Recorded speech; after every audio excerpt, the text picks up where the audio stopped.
Good morning. Susan Bryden here, running across the Midwest so you don't have to. But I'm stopping for a second because there's an honor system snack shack. And I'm gonna have to go inside and see if there's anything I want to get. There's so many things. You've got trinkets, you've got snacks, a blender if you need it. There's a Sherlock Holmes DVD, an overboard VHS tape, a plethora of choices. Toys. Wow. All right, I got my souvenir from the Honor System Shack. The little Christmassy photo holder, card holder. It's exactly what I need. I've been trying to get a souvenir from every state that I go through. There we go, 50 cents, can't beat that. As you can imagine, I don't want to stay here long, but look at the bugs, just swarming.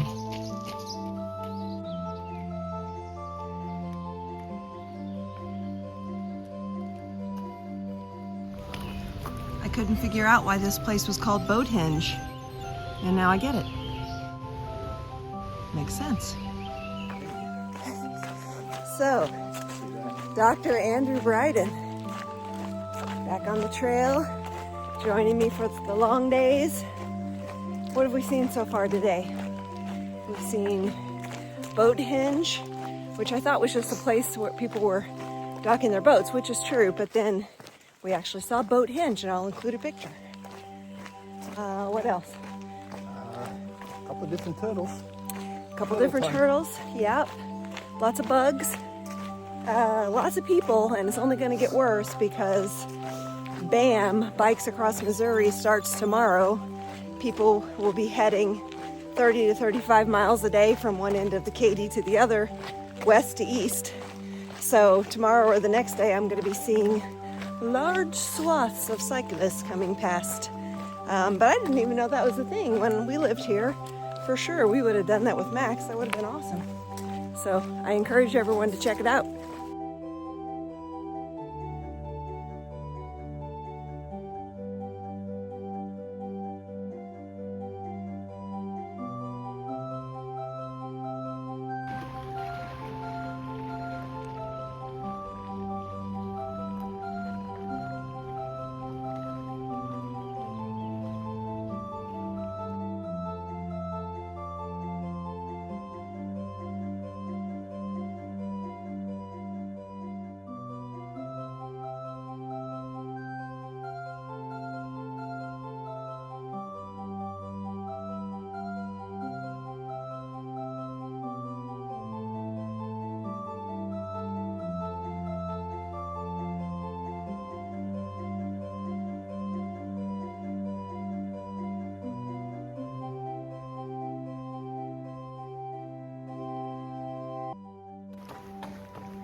So just left Rocheport, might be how you would say it, through that tunnel, which was nice.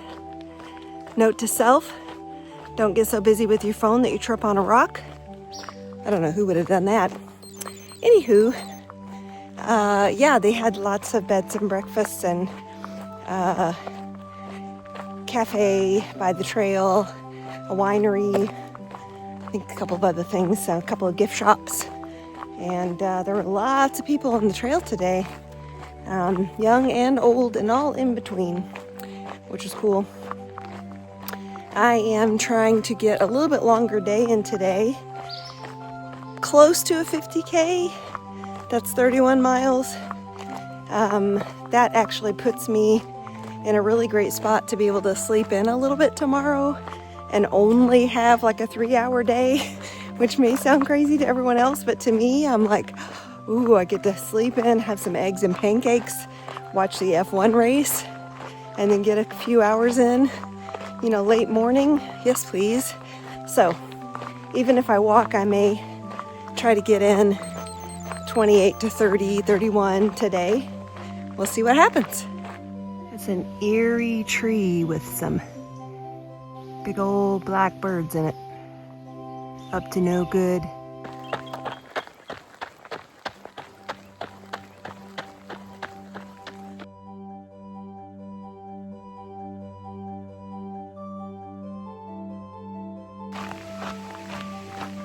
So I saw some people in the trail in the shade, and they said, "You ran a long way. We saw you at Rocheport." And I said, "Oh, you have no idea." So we struck up a conversation. Two couples. I know one woman was named Debbie and one man was named Tim.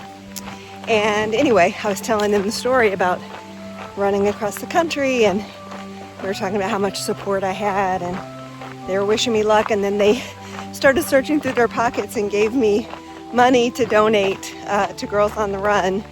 I've run into that a lot. People are awesome.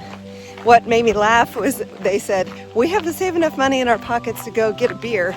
And I said, I can totally relate to that because it's a long day for me. Unfortunately, I picked a late pickup point, or a far pickup point. So it's going to be more of like a 55K day, like a 33-mile day. And it took all my willpower to walk past the wine patio with the fans going. Look at that. The corn is starting to grow. It looks beautiful. Just imagine what that's going to look like about a month from now in the middle of Kansas. It's like, people ask me things like, "Hey Susan, how do you go from running 23 miles a day to running 33 miles a day? What's the secret?" I'm here to tell you what the secret is. You ready?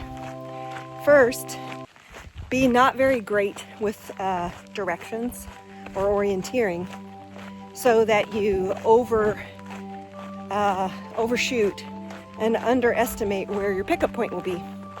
And then second, put yourself in a really buggy, hot place so that you have zero desire to just sit down and do nothing and wait for someone to find you, because that's worse than continuing to go forward.